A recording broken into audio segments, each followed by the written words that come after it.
So, good day, ma'am. Good day, everyone. My name is Janry P. Prado. I am the reporter of Group 12, Chapter 16, Information, Rest, and Insurance. The first is Information, Rest, and Insurance. Welcome to our explanation of how information, rest, and insurance intertwine within economic markets. Will uncover how perfect information can disrupt market efficiency and examine the crucial of insurance and mitigating risk as well as challenges insurance face. So, ang information risk and insurance ko no is about na siya sa importante ang importante higid ang information o din ang risk ug unsa na to siya pag-manage like sa insurance sa economic nato. Kung kulang man gud ang information, daghan gid ang mag misunderstanding, like mag wrong decision or mga mag-cause siya og loss. So number 2, introduction. Information insurance explain how perfect information affects market and also discuss how insurance works and the problems that companies face when trying to protect people from risk like lines, accident, or property damage. So, ang information risk and insurance.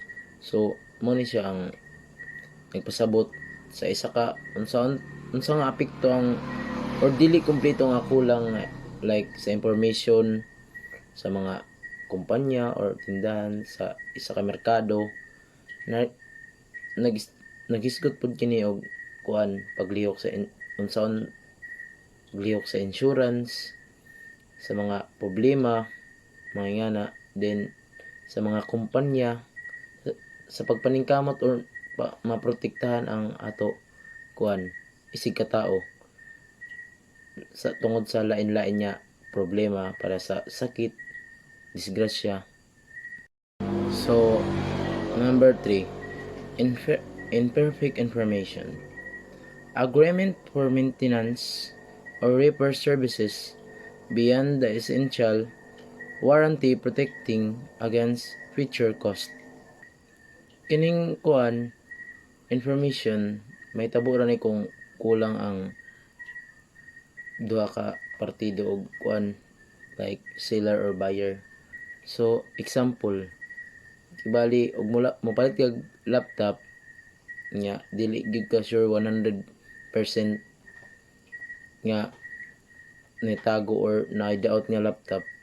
So tungod ana mabala ka gid ang buyer or possible nga dili siya gid mo dayon og palit ng pagpalit sa imong laptop kay naman kay naiuban nga dili sure nga buyer din napoy mga daot niya wa pa niya mahibal-an like dili pod kompleto ang information mong maglisod gyud decision ang mopalit. So number 4, asymmetric information. This happens when one side knows more than the other. So kining number 4, asymmetric information. So mahitabo ra ni kung pali duha sila ka kuan like duha ka partido then ang isa ka partido wala kay naibalan ang isa naa.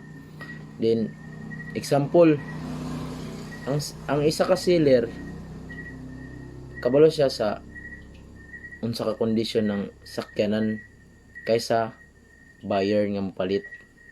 Then pwede po din siya mopalit og mga bisan unsa nga dili makadaot sa produkto tungod kay kulang siyag information. So ang advantage pud ana is mas advantage gid tong naay kuan nahibal-an kabalo ka sa imong produkto nga unsa ka maayo kaysa makabalo una ang buyer. So number 5, how market deal with imperfect information market use tools to reduce uncertainty, warranties, money back, guarantees, service, contrast, occupational license, consignatures, and collateral for loans. This reduce risk and allow both buyers and sellers to trade confidently. So, aron malikayan ang mga like sa problema o masaligan ang mga transaction. So, gamiton gyud ang mga merkado nga pamaagi sa masa kinang like example warranty, money bank, guarantee, service contract, occupational license, consigner or collateral sa loans. So maminusan ang mga risk-go o masaligan sa mga transaction sa buyer o seller. So the last is insurance and fake information. Insurance is a way to share risk among many people. Everyone pays a premium, and thus who face an accident and illness or loss are compensated.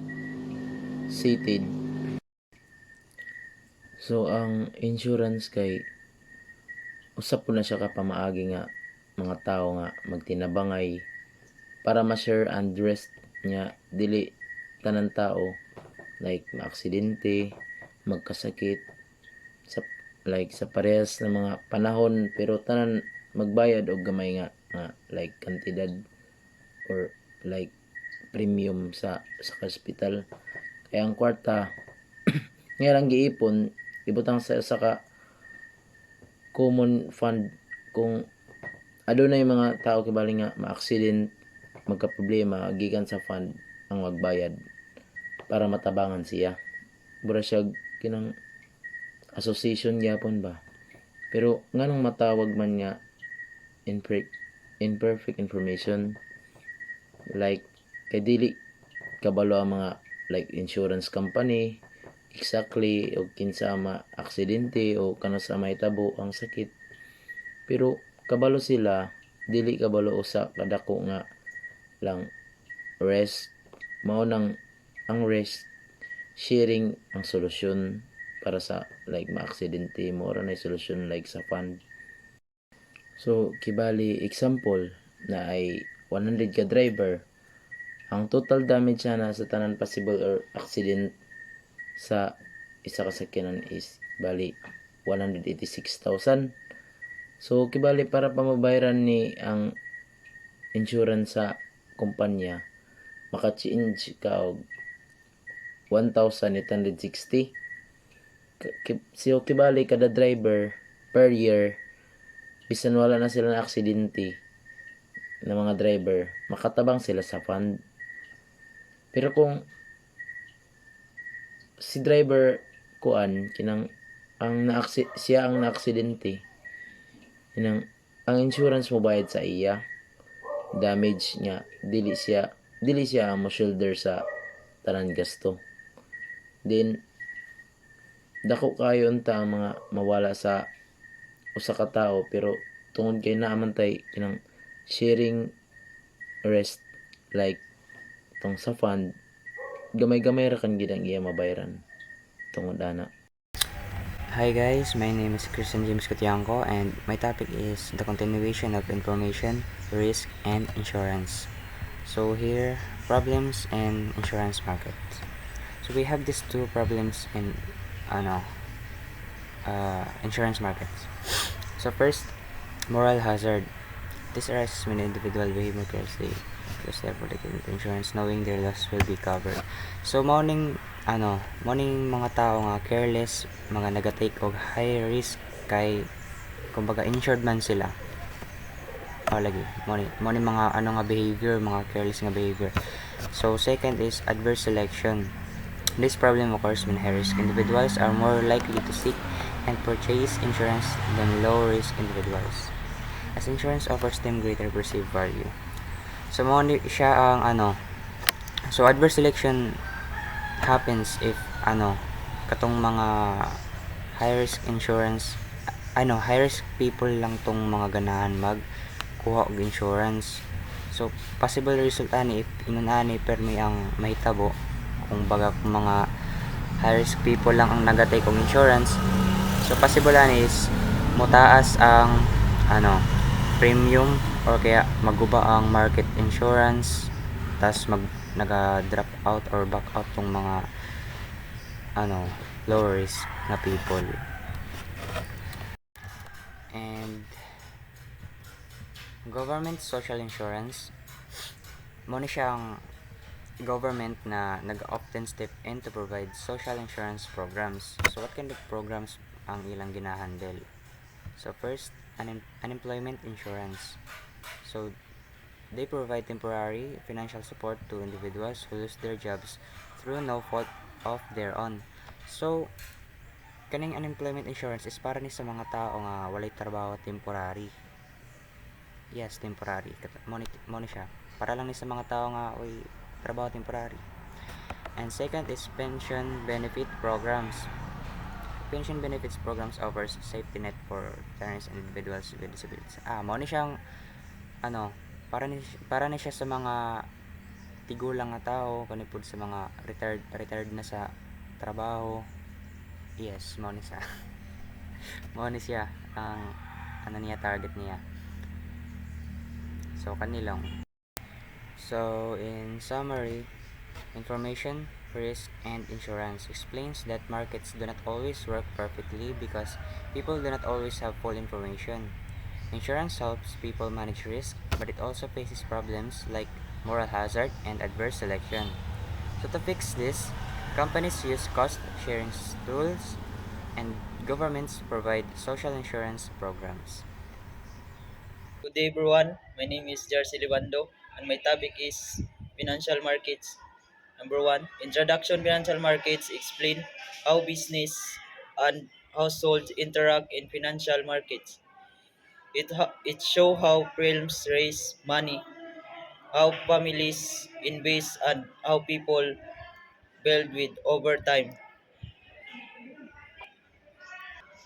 So financial markets explain unsaon pag-interact sa business o household. Sa financial markets, business need money ug households and save and invest. Number two, how business raise financial capital. Business needs money to buy equipment, expand, or innovate. They raise fund three main ways. So, how business raise financial capital? Business needs capital para ma-expand o build buildings, buy equipment, and innovate. So, that's all. Thank you. Good morning, everyone. Especially to you, ma'am. Good morning. My name is Maris Indiba from Group 12. My topic is how households supply financial market.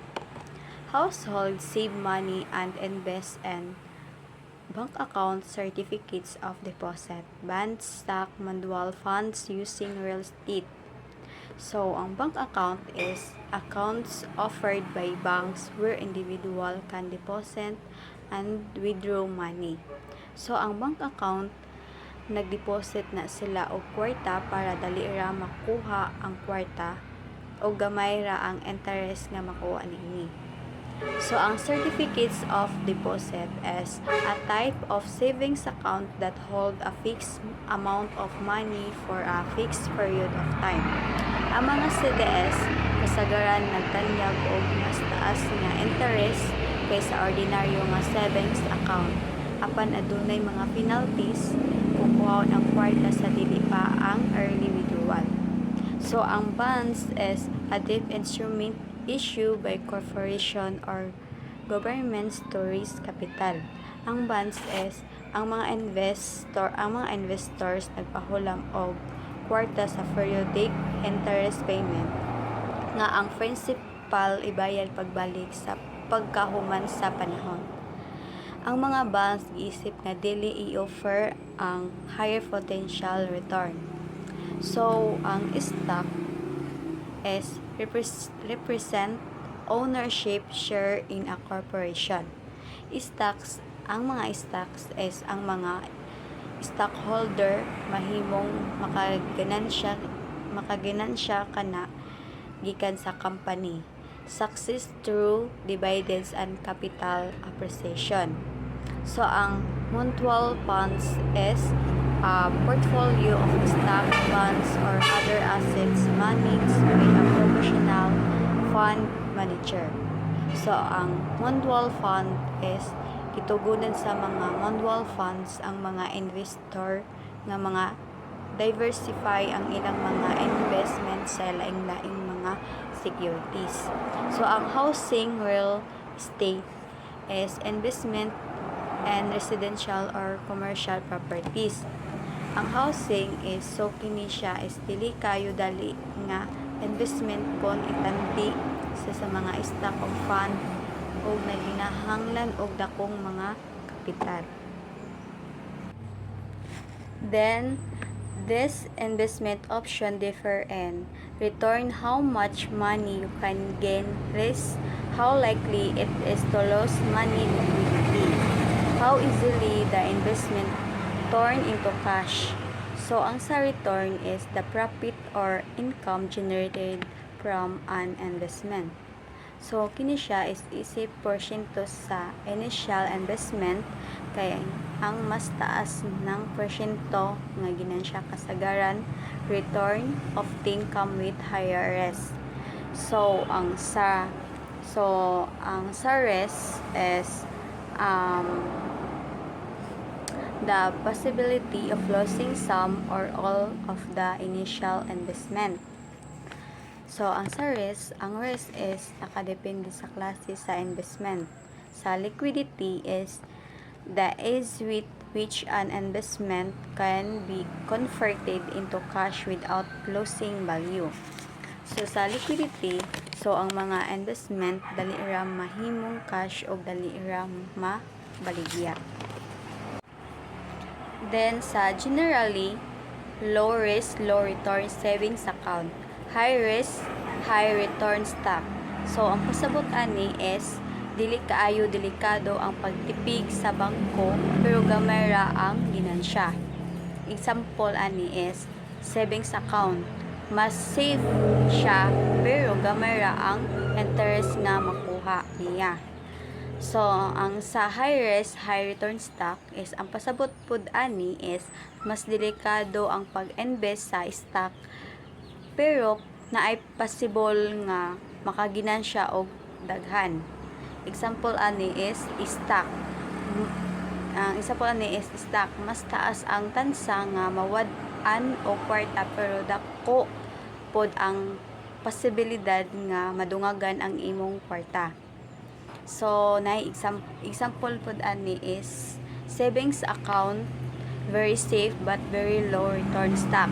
High return over many years but risky, and the short-term bonds, medium return, medium risk. So, mo na siya example sa low risk, low return savings and high risk, high return stock. So, more to. Thank you. Good day everyone. I am the last reporter of Group 12. Accumulating personal wealth, financial market also teaches how individuals can build wealth, invest early, allow compound interest to grow savings. Use diversified investments like mutual funds, long-term steady investment is more reliable than trying to get rich quickly. Financial market helps people and business manage money sa financial markets sa mga firms, makakuha og capital through loans, bonds and stocks. While ang households pod maka-invest depende sa ilang risk. Preference, this system connects those who needs money with those who have extra savings. The next is the summary of financial.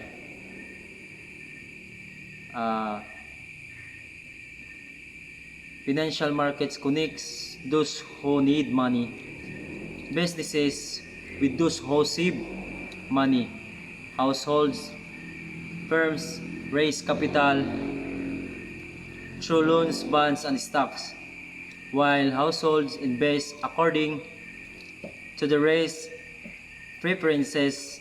Understanding race and return helps people make smart financial decisions and build wealth over time. When it comes to accumulating personal wealth, the financial market teaches us nga mas maayo mag-invest early. Kay kung mag-invest ka sayo, makagamit ka sa compound interest nga makatabang mudako imong savings over time. Importante pod ang paggamit og diversified investments like mutual funds para dili kayo risky. Long terms steady investing is more reliable kaysa mag-apas og dali nga pagkadato. That's all. Thank you.